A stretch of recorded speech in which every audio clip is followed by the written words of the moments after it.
This is the L2C Radio Network, and this is Sports Final with Steve the Max Man Maxley, brought to you by the L2C Media Network. Now with the details at the headlines that make the headlines in sports. Here's our man, a Maxman. Hey, thank you everybody. Good evening. Welcome to our cheesy little broadcast, and we're glad you're here. I'm glad I'm here for right now, healthy and wise. Anyway,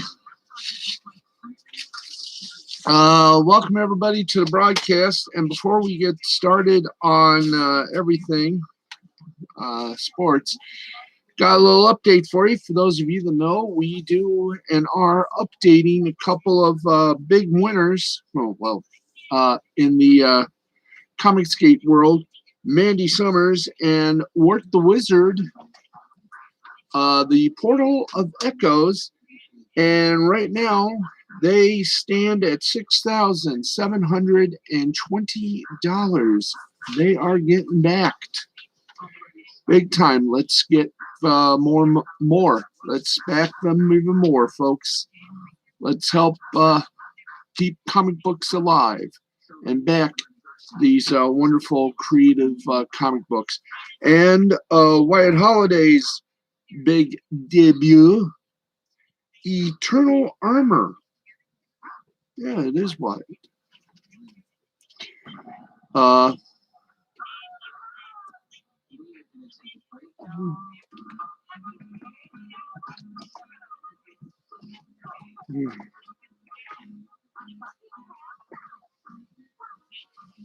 Let's see. Eternal Armor from the Royal One himself, Mr. Wyatt Holliday. $4,195. 69 backers. Bing that bell, because as we all know, 69 is a workable number. $41.95. Not bad.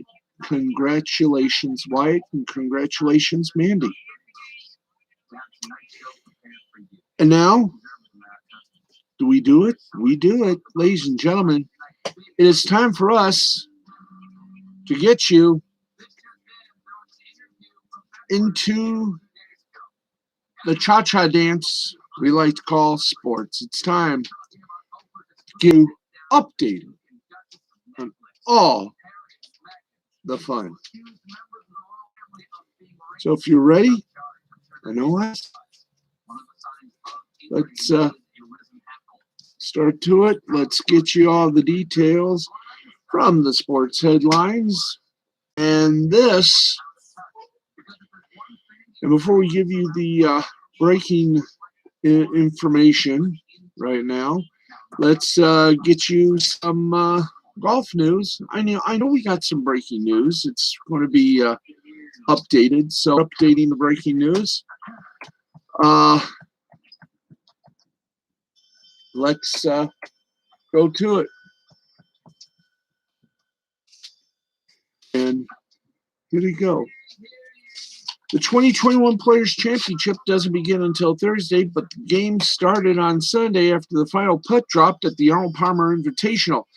That's when Palmer champ Bryson DeChambeau hinted that his next move, after nearly driving the green on a par 5 last week at Bay Hill, might be to drive it up the wrong hole at TPC Sawgrass in this week's Players Championship.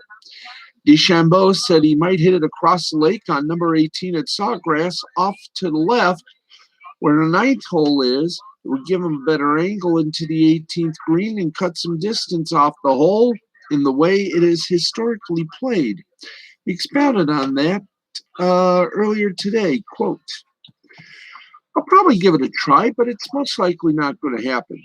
If there stands, there's really no reason to go for it, when I could just drive it 100 yards from the green if I get a good wind. Normally, it's not really that big of an advantage, but taking the water out of play and having an easier second shot, it may be easier. end quote. Golf Channel analyst and former player Aaron Oberholzer walked the course and broke down the shot from DeChambeau's perspective. Now, it did not look like a high percentage play, but the visuals are interesting. And depending on where the pin is positioned, it could provide an amazing angle onto the green. And I gotta agree. In short, it was a very DeChambeau thing to suggest to do something nobody has ever attempted to potentially increase his chances of making birdie by 2 or 4% or whatever the arbitrary number is. Now, unfortunately for him, the PGA Tour put the clamps on him, even attempting the drive by instituting a new internal out of bounds. In the interest of safety for spectators, volunteers, and other personnel, the Players' Championship Rules Committee has installed an internal out of bounds left of the lake for play of hole 18. Similar instances of eternal out of bounds for safety purposes have occurred at the Open Championship, hole 9, in 2017, the 2021 Sony Open in Hawaii, hole 13, and most recently the 2021 Arnold Palmer Invitational presented by MasterCard, hole 6. Mission accomplished for the 8-time PGA Tour winner. To him, this is probably more of a thrill than attempting the drive itself. He's both winning and changing the game he seeks to conquer. And he's doing both at the same time with the biggest event of the calendar year to date on deck. Wow. That is wild. And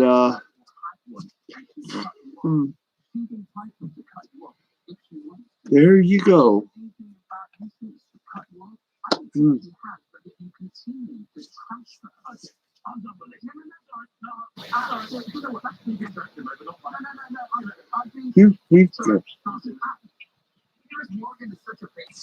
Now,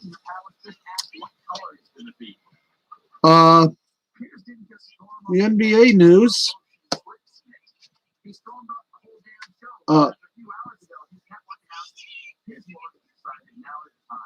Here we go.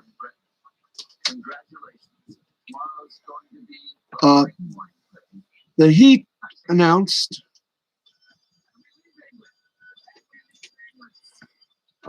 let's see, where is it? Oh, yeah. The NBA and the Miami Heat are reviewing a clip circulating social media that shows Myers Leonard uttering an anti-Semitic slur during a live stream on his Twitch channel, according to Ira Winderman of the Sun Sentinel and Sham Shariana of The Athletic. The clip was from a stream that aired Monday, but was only posted to social media Tuesday. The Heat announced on Tuesday night that Leonard would be away from the team indefinitely as they cooperate with the league's investigation. The team wrote in a statement, quote, "The Miami Heat vehemently condemns the use of any form of hate speech. The words used by Myers Leonard were wrong, and we will not tolerate hateful language with our franchise. To hear it from a Miami Heat player is especially disappointing and hurtful to all those who work here, as well as the larger South Florida Miami Heat and NBA communities. Myers Leonard will be away from the team indefinitely. The Miami Heat will cooperate with the NBA while it conducts its investigation," end quote. Leonard was seen playing Call of Duty Warzone and said, "Bleep cowards, don't bleep snipe at me, you bleeping bleep bleep." Context of the comment as it relates to his gameplay is not clear, as the clip was taken from a stream that was not saved onto his Twitch profile. Streamers can leave older live streams up on the channel if they choose to do so. Leonard was streaming when the clip started circulating around Twitter. As Defector.com noted, the people in the chat began to be populated with viewers who brought up the slur. Moderators tried to delete messages and ban those users, but eventually had to switch over to a mode where users can only post emotes, Twitch's version of emoji. Shortly after the stream abruptly ended, he deleted recent tweets with references to his streams and all of his archived Twitch videos, as Kevin Draper of the New York Times pointed out. On Tuesday afternoon, Leonard issued an apology for the incident. Quote, I am deeply sorry for using an anti-Semitic slur during a live stream yesterday. While I didn't know what the word meant at the time, my ignorance about its history and how offensive it is to the Jewish community is absolutely not an excuse, and I was just wrong. I am now more aware of its meaning, and I am committed to properly seeking out people who can help educate me about this type of hate and how we can fight it. I acknowledge my own mistake. There is no running from something like this that is so hurtful to someone else. This is not a proper representation of who I am and I want to apologize to the Arisons, my teammates, coaches, front office, and everyone associated with the Miami Heat organization. To my family, to our loyal friends, and to others in the Jewish community who I've hurt, I promise to do better and know that my future actions will be more powerful than my use of this word, end quote. NBA spokesman Mike Bass released the following statement after the clip was brought to the league's attention. Quote, we just became aware of the video and are in the process of gathering more information. The NBA unequivocally condemns all forms of hate speech, end quote. Leonard has not played since January 9th and is currently recovering from surgery. All right, there you go. All right, let's keep on going with more headlines. I don't think we have any NBA games tonight. We shall check. All right, it's NFL time, and it's time to bring out the franchise tag tracker. Let's see who got tagged with that little nameplate. If we're ready, let's rock it. The 2021 NFL offseason won't officially begin until March 17th, but Tuesday marked the deadline for NFL teams to place franchise tags on players.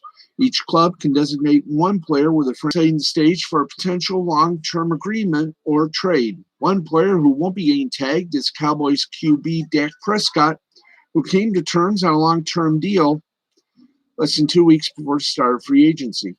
Jason La Canfora, CBS Sports NFL, anticipated that a record number of players could be tagged this year as teams navigate a pandemic-affected salary cap, especially as more progressive front offices potentially use the tag to orchestrate other moves.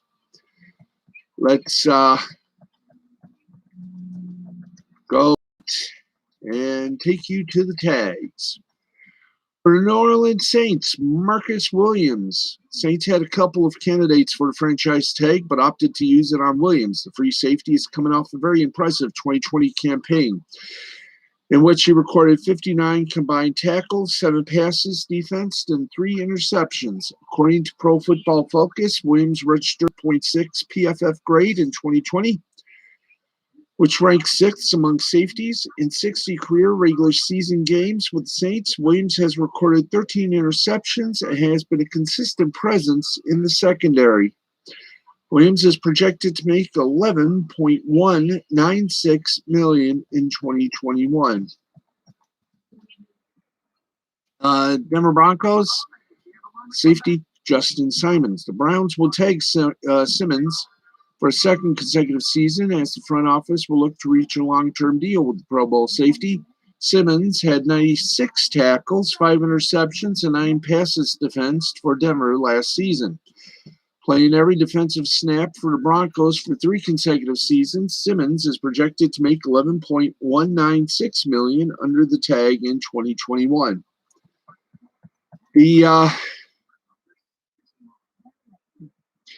The Carolina Panthers tackle Taylor Morton has been franchised, as both sides are looking for a long-term deal in the coming days. Morton has missed just 6 snaps over the past 3 seasons, playing every offensive snap in 2018 and 2020. Morton allowed just 3 sacks on 1,057 snaps in 2020, per Pro Football Focus, committing just one penalty on the season. Morton is projected to make north of $14 million under the franchise tag. Okay, yeah, I'm okay.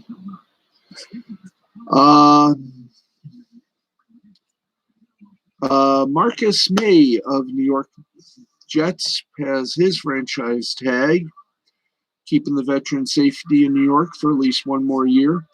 The 39th overall pick in the 2017 draft, May started in each of his first 54 games with the Jets. May has 6 career interceptions, go with 22 passes defensed, 4 forced fumbles, 266 tackles, and 2.5 sacks. The Giants have tagged defensive tackle Leonard Williams for a second consecutive season, giving more time for both sides to work out a long-term deal. Williams was one of the best interior defenders in the NFL, finishing with a career-high 30 quarterback hit and 11.5 sacks in his first season under defensive coordinator Patrick Graham. Washington has tagged offensive guard Brandon Sheriff, who made just over $15 million while playing under the tag in 2020. He'll just make over $18 million under the tag for the 2021 season. Tampa Bay Buccaneers wide receiver Chris Godwin has also been tagged. He's earmarked to make $16.43 million in this upcoming season. Not bad for a receiver that caught 65 passes for 840 yards, 7 touchdowns last season, and became a vital part of the Buccaneers Super Bowl championship. He finished with 16 catches for 232 yards and a touchdown in 4 postseason games. Jacksonville Jaguars tag offensive tackle Cam Robinson. He is set to make $14.507 million under the tag this season.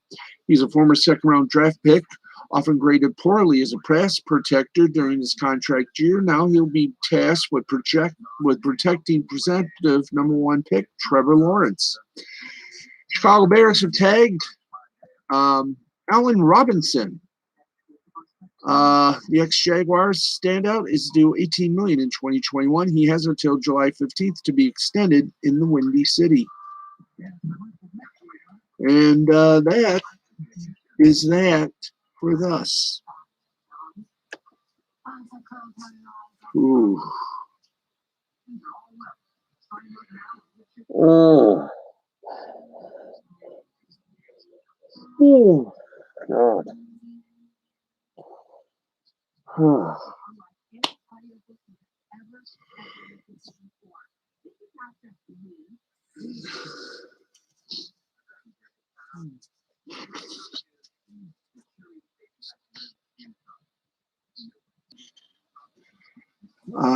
Nope, the NBA returns tomorrow. So this will be fun.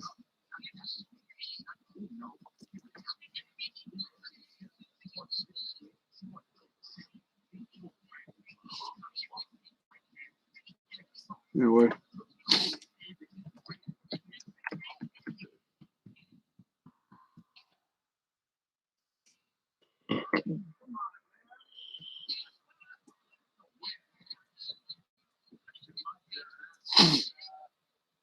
All right. Let's do we have? Yes, we do. I like turtles. Yeah, I still wonder if there's been a thing. There probably has been. Thank you, guys. Okay, we got some MLB scores for you. Yes. Oh, yeah, you want Cinderella? Doesn't get any clearer than that. Oh. There we go.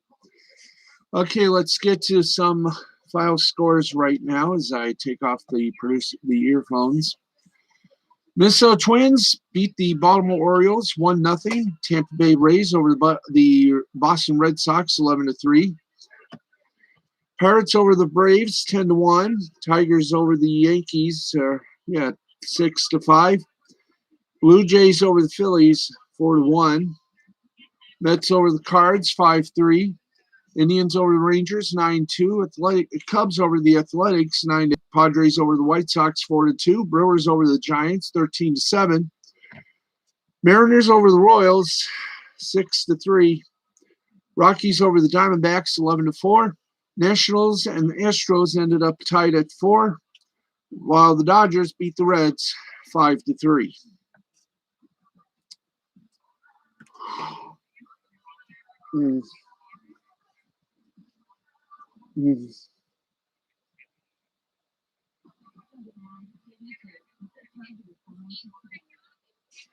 Okay. Ooh. Oh. Okay. Let's keep going. Let's go to the NHL. And I think I'm going to end it right there. I'll do some fast headlines, and I think I'm going to end it right there. I don't really feel so good. But we're going to do our best. Okay. Let's get to it. Penguins beat the Rangers 4-2. Crosby with 1 goal, 1 assist for Pittsburgh. Jotty for Pittsburgh, 33 saves. And Bluger for Pittsburgh, 1 goal. Islanders over the Bruins, 2-1. Varlamov for the Islanders, 32 saves. Nelson for the Islanders, 1 goal. And Halleck for Boston, 26 saves. Flyers over the Sabres, 5-4. Couturier for Philly, 2 assists. Reinhart for Buffalo, 2 goals. Giroux for Philadelphia, 1 goal. In overtime, the Capitals beat the Devils 5-4. Vrana for Washington, 2 goals. Orlov for Washington, 1 goal. And Zajac for New Jersey, 3 assists. Carolina Hurricanes over the Nashville Predators 3-2 in overtime. Stahl for Carolina, 2 goals. Au for Carolina, 1 goal and an assist. Trocheck, Carolina, 2 assists. Florida Panthers over the Columbus Blue Jackets 4-2. Bob Roski for Florida, 38 saves. Korpisalo for Columbus, 29 saves. And Tippett for Florida, 1 goal. Winnipeg Jets over Toronto Maple Leafs 4-3. Pionk for Winnipeg, 3 assists. Matthews for Toronto, 2 goals. Kopp for Winnipeg, 1 goal, 1 assist. In overtime, the defending Stanley Cup champion Tampa Bay Lightning beat the Detroit Red Wings by a score of 4-3. Cernak for Tampa, 1 goal, 1 assist. Coleman for Tampa, 1 goal, 1 assist. Larkin for Detroit, 1 goal. And finally, the Dallas Stars beat the Linda Steele Chicago Blackhawks 6-1. Robertson for Dallas, 4 assists. Klingberg for Dallas, 1 goal. And Hintz for Dallas, 1 goal, 1 assist. And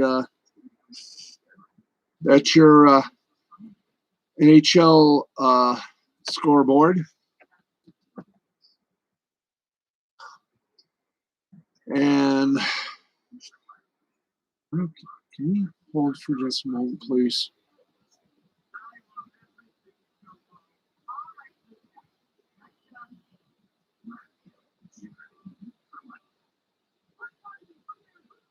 Yeah.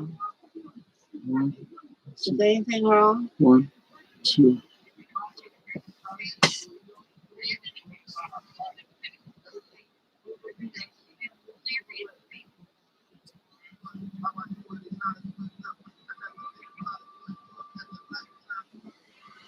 Okay, 16 beats 15 seconds.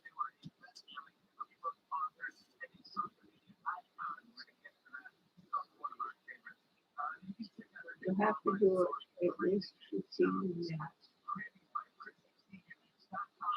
Okay. Just 1 minute or something. Okay. Let's get you some big media bits, and then we'll do the scoreboard.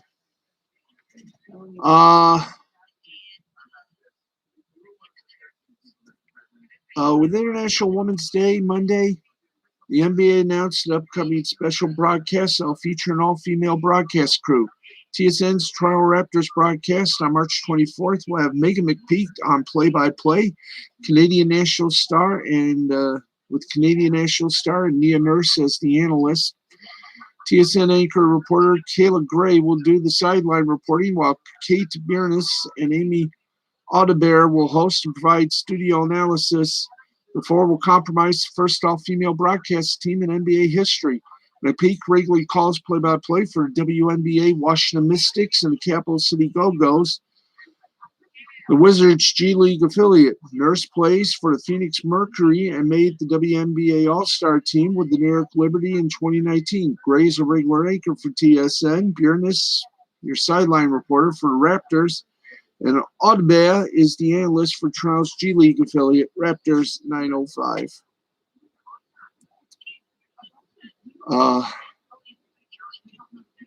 And in recent years, female broadcasters have been analysts on NBA broadcasts, most notably the infamous powerhouse Doris Burke being one of ESPN and ABC's top commentators. Stephanie Reedy has provided analysts for Charlotte Hornet telecast, with Ann Meyer performing a similar role for the Suns. Cara Lawson was previously an analyst for the Wizards, and Sarah Cusack is on the Brooklyn Nets broadcast. We say congratulations and lots of luck. It's 12:01. We want to remind you that Nick Rekieta on the Rekieta Law channel here on YouTube will have once again a new episode of Lost Explaining the Interwebs tonight at midnight Eastern, 11 Central.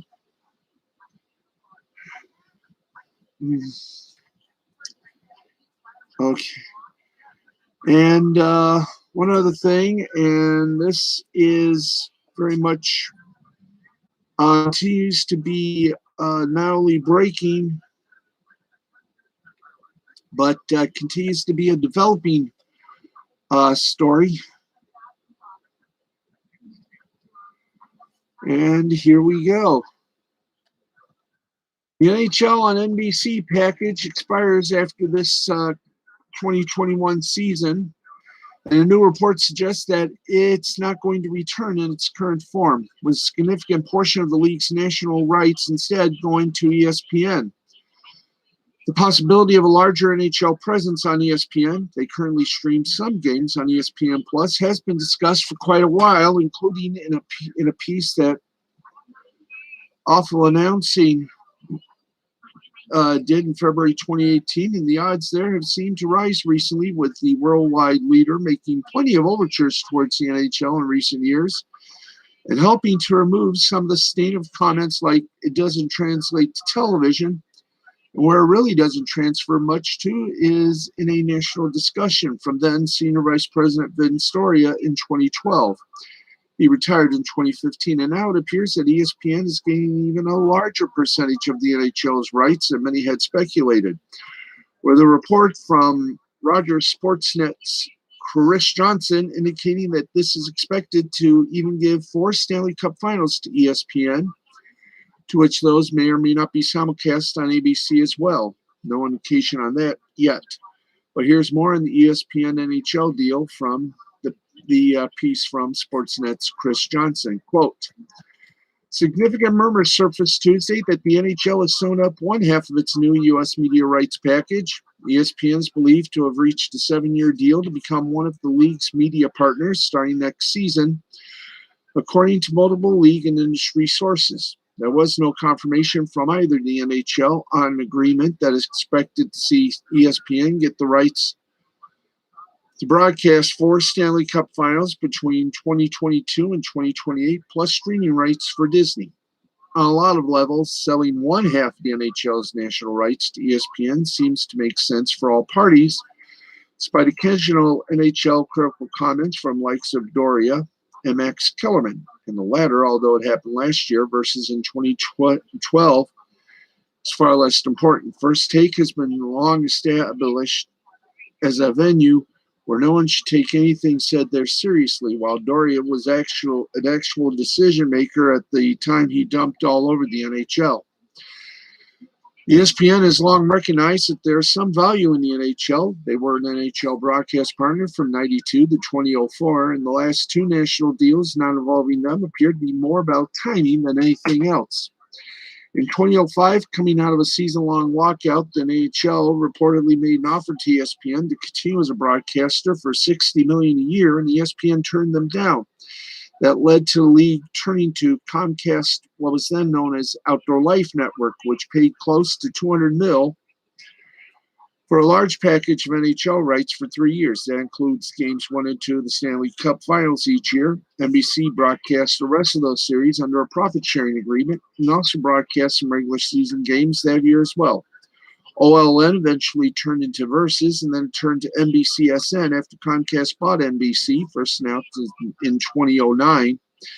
The deal was completed in January 2011. That paved the way for the 10-year deal in April of 2011 that saw NBC, NBCSN, and Comcast sign on as the NHL's national U.S. broadcaster for 10 years.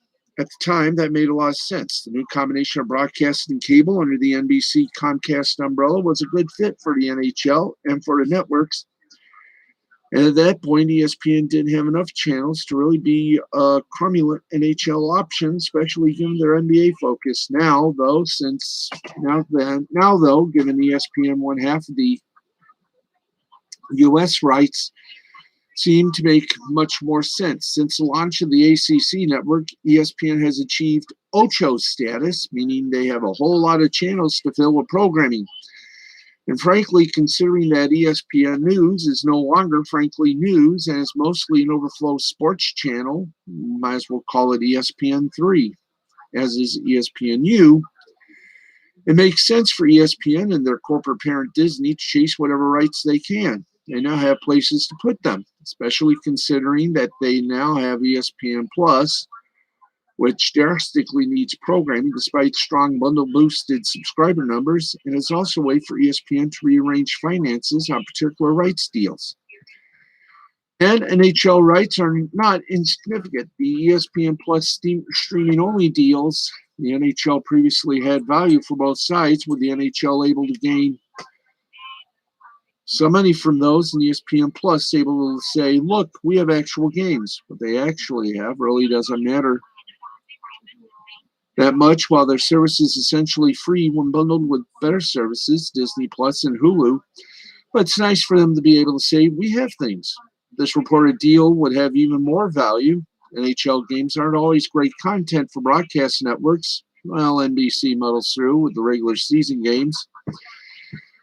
And those broadcasts are fine in key demographics, but not always in overall viewers. The playoff and Stanley Cup final games are better, though, but they're sold on cable, especially when it comes to the postseason. While they're unlikely to ever be top drawer property in the U.S., they're fine mid-tier property with upside above many others in that range. So it is logical for ESPN to sign on for one half of the U.S. NHL media rights.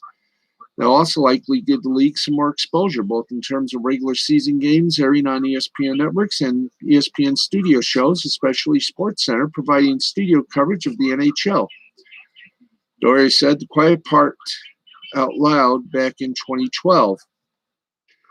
Other ESPN execs have long tried to claim that SportsCenter and other studio shows don't favor properties they have rights to, but that favoritism has often been pretty obvious, and it seems like ESPN's recent moves towards more NHL coverage are likely to expand now that they actually have some rights.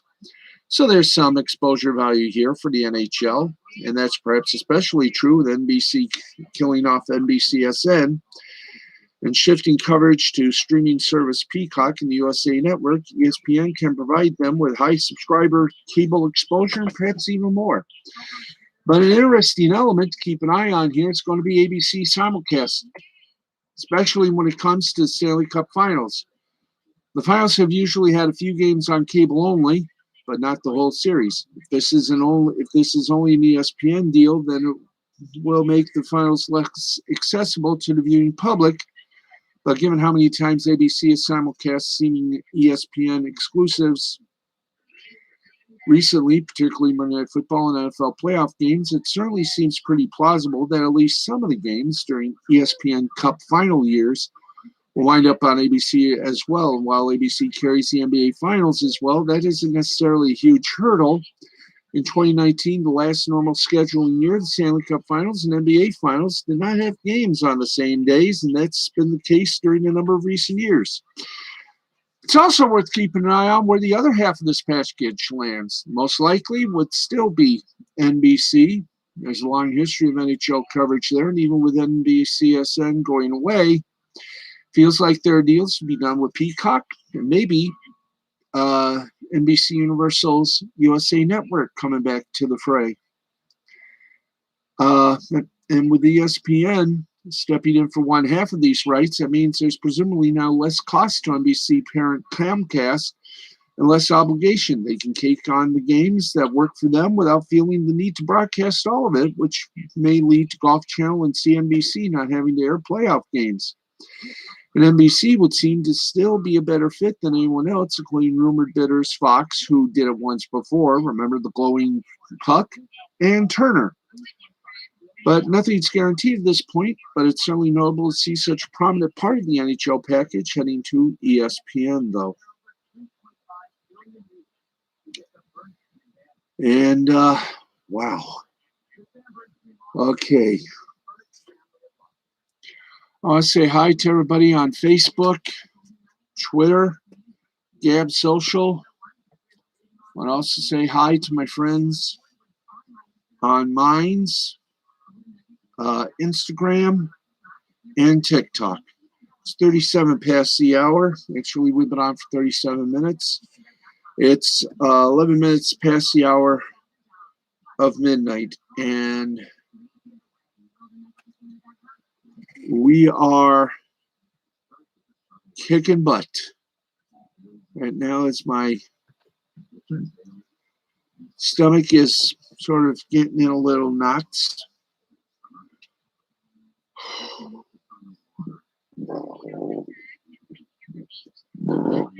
There we go. Excuse me. Okay. You want to do the basketball scores? Good. Now let's do the basketball scores. Tournament time for some of the major conferences as Selection Sunday is drawing near. In the Atlantic Coast Conference tourney, Miami of Florida beat Pittsburgh 79-73. Also in the Atlantic Coast Conference tourney, Duke beat Boston College 86-51. In the Metro Atlantic Conference tourney, it was Iona over Quinnipiac 72-48. In the Big West Conference, it was Long Beach State over Northridge 85-63. Southland Conference, Southeast Louisiana 71-68 win over McNeese State. Northeast Conference tourney, Mount St. Mary over Bryant 73-68. Atlantic Coast Conference tourney, Notre Dame over Wake Forest 80-77. The Horizon Conference, Cleveland State over Oakland 80-69. And here we go, continuing onwards. The Colonial Conference tourney, Drexel over Elon, 63-56. In overtime, the Metroland Conference, Fairfield over Manhattan, 59-58. Conference USA Conference, Rice over Southern Miss, 61-52. In the Southland Conference, Houston Baptist, an 80-68 winner over Incarnate Word. Summit League, Oral Roberts over North Dakota State, 75-72. In a big old battle that, showed some guts on the part of both teams, top-ranked Gonzaga survived a big old storm by Brigham Young in the West Coast Conference tourney, 88-78. Cal Poly over CS Fullerton in the Big West, 87-82. Cal Poly advances. In the Conference USA Conference Tourney, Florida International and Middle Tennessee were canceled.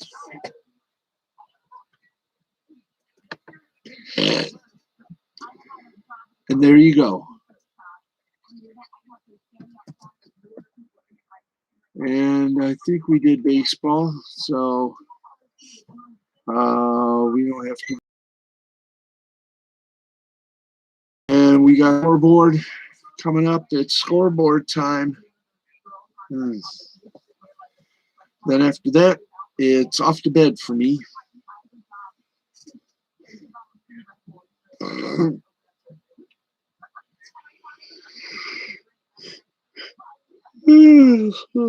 Oh, God. Excuse me, folks. It's been a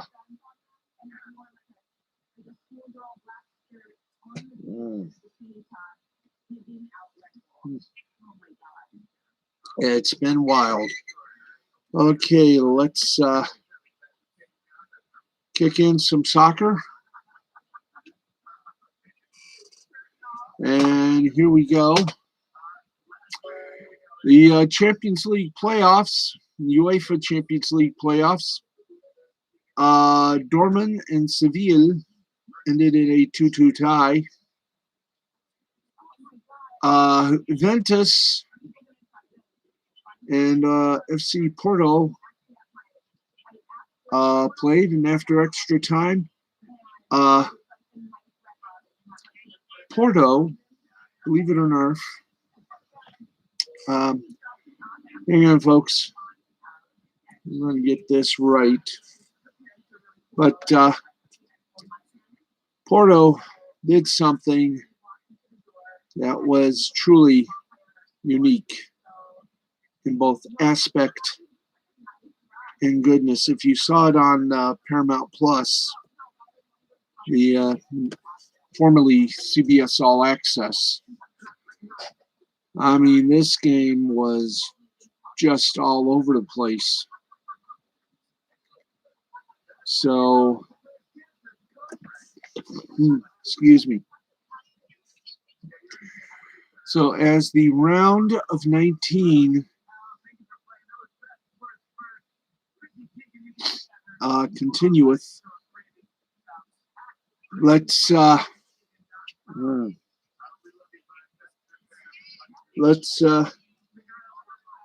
get to it. Porto, they shocked Juventus. Porto won it. You probably saw. Porto, Dortmund, first of all, outlasted Sevilla, and they did excellent. But here we go. Juventus Champions League dreams have once again gone down in flames. On Tuesday, Cristiano Ronaldo and company were knocked out in the round of 16 by heavy underdog Porto in a wild, frantic, intense match in Turin, Italy, in a game that you saw on Paramount Plus and the CBS Sports Network.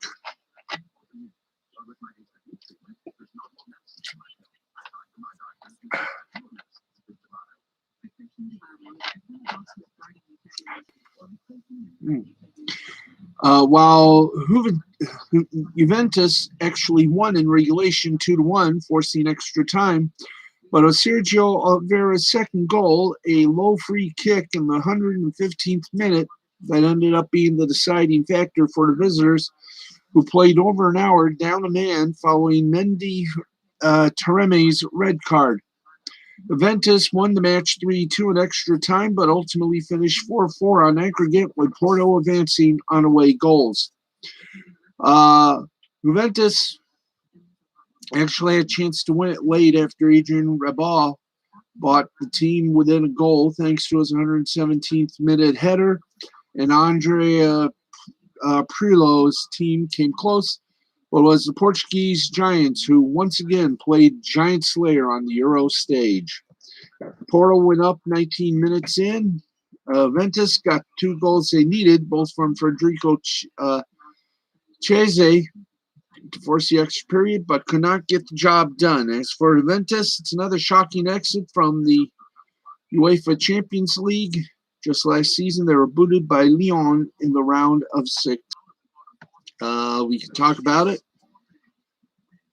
Dortmund outlast Seville to reach the UCL quarterfinals, and it was a little exciting. Borussia Dortmund are onto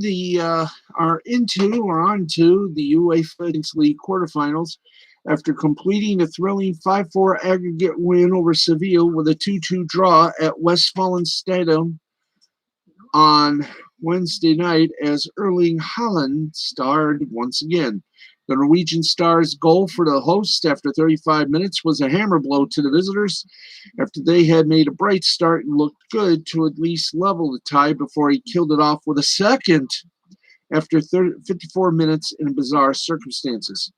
As Sevilla's good start faded around the 30-minute mark, Dortmund made the most of their opportunity to seize control when captain Marco Reus capitalized on some poor defending to tee the Norwegian star up for an easy finish. Julian Lopetegui's men had bossed Edin Terzic's side over the first half hour or so, but had been unable to turn their control of the ball and creation of openings into actual shots on target. And boy, did they pay dearly for that inefficiency. Haaland then doubled his tally in a truly bizarre circumstance as his inventive initial effort was ruled out after going in because of a Jules Kound shirt tug, and the Scandinavian made it 2-0 at his second attempt from the penalty spot after the initial saved effort was retaken due to Bono's positioning. It was another penalty which handed Sevilla a lifeline back into the game when Emre Can clumsily fouled and gave Youssef N-Nesyri an opportunity that he thundered in underneath the crossbar to leave the Spaniards needing 2 goals in 20 minutes. Ultimately, the UEFA Europe League holders were unable to recover themselves further, and it was actually Dortmund who missed the killer chance when De Hond was denied by Bono as tempers flared, with Diego Carlos lucky to not see red for an elbow on Haaland. Seville did find the back of the net again, though, and Nesyri in the dying moments to move within a goal of progress, but it was too little too late with added time as good as up, and Lopetegui's men bowing out. 2-2, the score, but Seville goes on to the grade 8 in aggregate 5-4. And my producer is hollering at me in the earphones. Yes, really.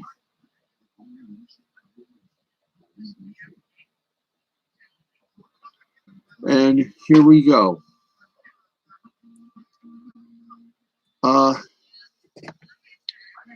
Okay. In the Euro Cup, the top 16, Buduknost defeated Cedita Olimpija 79-66.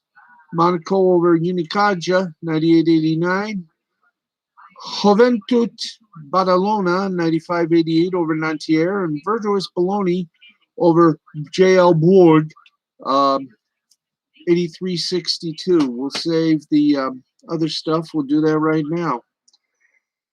In Sweden hockey, Linkopings a 4-2 winner over Brynäs.